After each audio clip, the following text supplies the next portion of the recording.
Hi guys and welcome to my YouTube channel. So today what I wanted to talk about is the NHS pension and exactly why you should or shouldn't opt in or opt out for the NHS pension. So before I get started, I just want to say that I hope that this video will be part of a series of how to handle your finance as a healthcare professional from a healthcare professional. So actually talking about why I decided to make this video, I initially was a bit dissatisfied by myself paying my 10% pension contribution every month, and then I thought to myself, I was thinking, is this something that is really worth it? Do I want to do this? So then I thought, okay, I'm going to make a video on why I chose to opt out of the NHS pension scheme.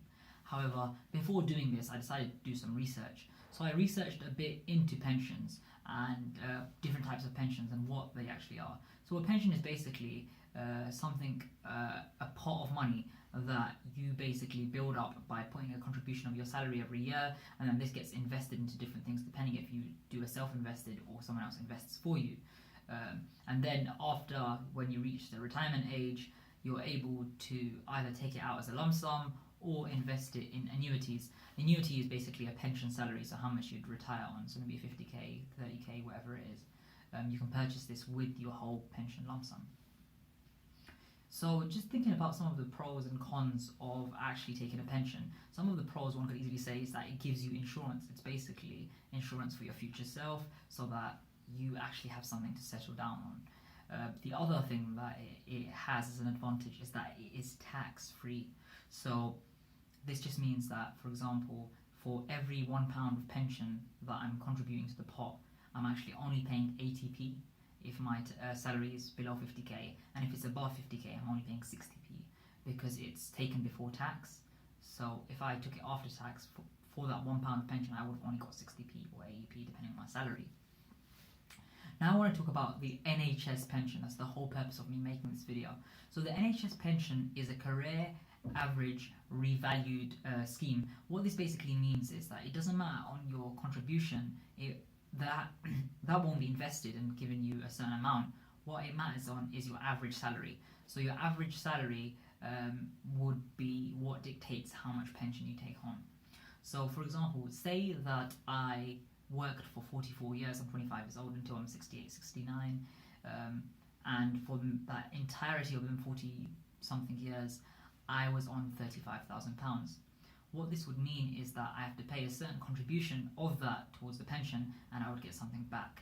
So with regards to contributions to the NHS pension, it can vary from 5% to around 9.4% depending on how much you earn. So if you earn over £110,000, this means that you would be paying a contribution of 14%. So if it's under £50,000, it's around 9.3%.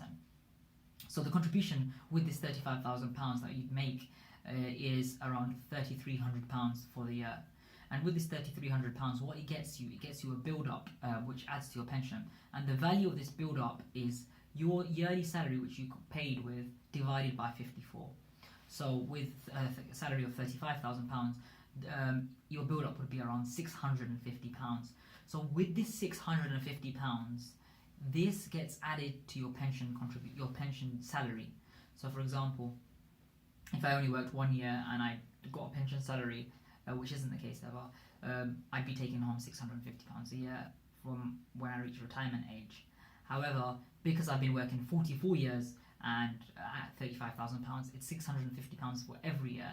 So it end up with me taking home £30,000 every year. And in order for me to get this £30,000 every year, I would have had to pay £3,300 every year from now until then, which gives us a sum total of around £150,000. So for £150,000, I'd be getting £30,000 for the rest of my life after retirement. However, this doesn't sound too great, but the good thing about this is that it's got some annual revaluation, which means that every year your pension contribution gets an increase equal to inflation plus 1.5%. So say for this year it's 3.5% or whatever it is. This just means that the £650 contribution of the first year, instead of it being £650 at retirement, after 44 years is worth around £3,000, and then the second year is worth around 2,900, and then so forth until the penultimate year is worth just a bit more, and the ultimate year is only worth 650. So if we add up all of these years of our pension contributions and the revaluations, what we'd end up with is we're still paying the same 150k over the period of 44 years, but what we're taking home every year now is £65,000. What this means is that we are able to, in some certain situations, earn more as a retirement salary than we actually had as our actual salary. However, this is a completely hypothetical and artificial situation because it ignores certain factors such as inflation. So if my real time money today of 35,000 is worth more than probably mine in 44 years, that's why we have inflation. So that's that. Some other things about the pension is that with your pension, you can take up to 25% of it tax-free as a lump sum. And the way you work this out is by something called a pension commutation. And a pension commutation for the NHS pension means for every £1 you forego, you get £12 of lump sum. So I'm able to take up to £25,000, but for the purpose of this thought experiment, let's just say I only take £15,000. So that leaves me, so 65,000 minus 15,000, that leaves me with £50,000 yearly retirement salary, and £15,000 I'm going to convert to a lump sum. So 15,000 times 12 gives us a sum total of £180,000 in lump sum, and this is tax free. If I choose to take above and beyond a 25% lump sum, then I would be taxed on this. So if I just chose this 15,000, then I'd get 180,000 lump sum, which is already more than the 150k that I put in, although it's not taking into consideration inflation and real-time money. But I get 180,000 lump sum plus £50,000 a year. And with the £50,000 a year, that is basically taxed according to normal income. So the first 12,500 would be personal allowance, and then you'd probably get taxed around 20% because it's under 50k. So that ties it up kind of nicely, but some key questions that we might want to address in the future, but I'll just briefly go over them. What about if I die before reaching my retirement age?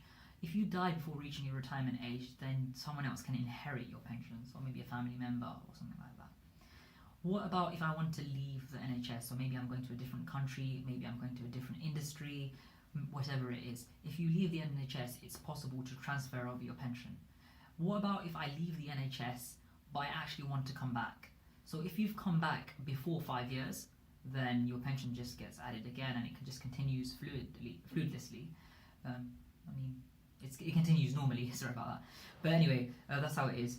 But if I take a break of, say, 7 years, then it gets a bit complicated. So for example, say I worked 10 years before and my 650 with revaluation has reached about £800 now. Because I took a break of longer than 5 years, the 7-year break, this means that anything of my pension that I earned before that does no longer gets the revaluation. So it would be stuck at that £900. So it is quite disadvantageous, and the idea of this is so that people stay within the NHS, because otherwise, if you have the actual scheme, it is quite a lucrative pension scheme. So other pension schemes that aren't career average revalued schemes would just involve you investing a percentage, so say 5% of your salary, and this is the minimum value is 5% of your salary, and your employers would invest 3%, and then with that you'd either do a self-invested pension where you choose what you want to invest in, or you give it to a company and they invest in things and then you get returns every year. Then at the end you get a pot, and then with that pot you can choose to purchase something called an annuity. I'll have something in the description below, a link with all of this pension jargon from the NHS site. But yeah, you can purchase an annuity, which is basically a yearly salary, pension salary. So that's that. We've talked about passing away, we've talked about leaving the NHS, and we've also talked about leaving the NHS and coming back.